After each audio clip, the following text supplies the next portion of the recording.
Aceh, a province located on the northern tip of Sumatra Island, is home to nearly 4 million Indonesians. Even before the 2004 tsunami, nearly a third of its population was living in poverty, one of the highest levels in Indonesia. The 2004 tsunami was one of the deadliest natural disasters on record. Aceh, the hardest hit region, was devastated. More than 200,000 people died or were reported missing, and 500,000 others were left homeless. I lost my youngest son. Both my mother and my mother-in-law were missing. So was my sister. Until now, I don't know where they've been buried. The tsunami destroyed the livelihoods of thousands of workers, and the most productive sectors in the area were wiped out. Land, fishing boats, and businesses vanished in an instant. We didn't have any money then. It was really heartbreaking.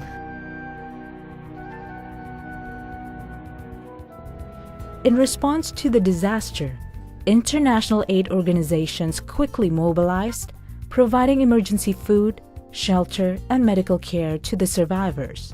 Grameen Foundation realized that long-term recovery depended on restoring the livelihoods of the survivors.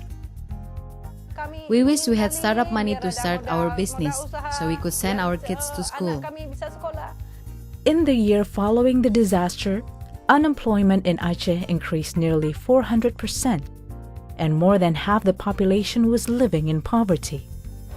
We as an organization felt really compelled to take part in the recovery effort. We'd seen how microfinance could play a really valuable role in the long-term recovery effort following disasters, and that it plays an important part after the relief phase is over and after assets have been replaced and grants have been given.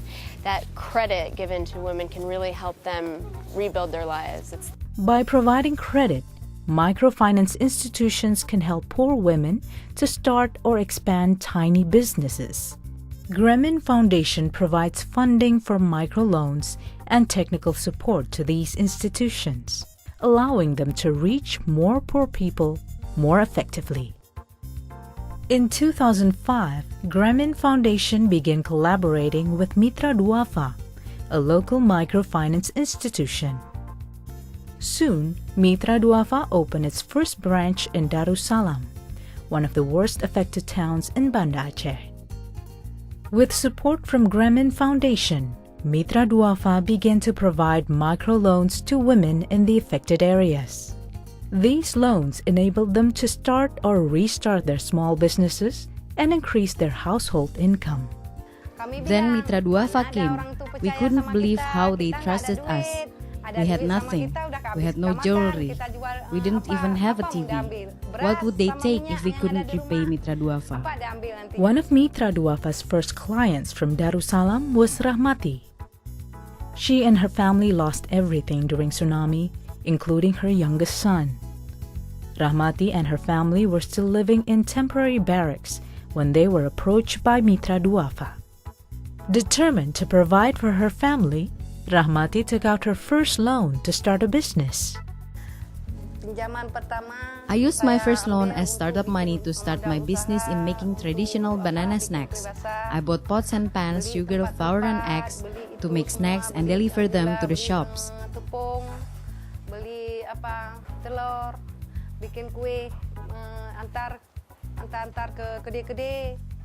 I was able to earn money to repay the loan from Mitra Duafa, give my kids some pocket money, and buy things for my family.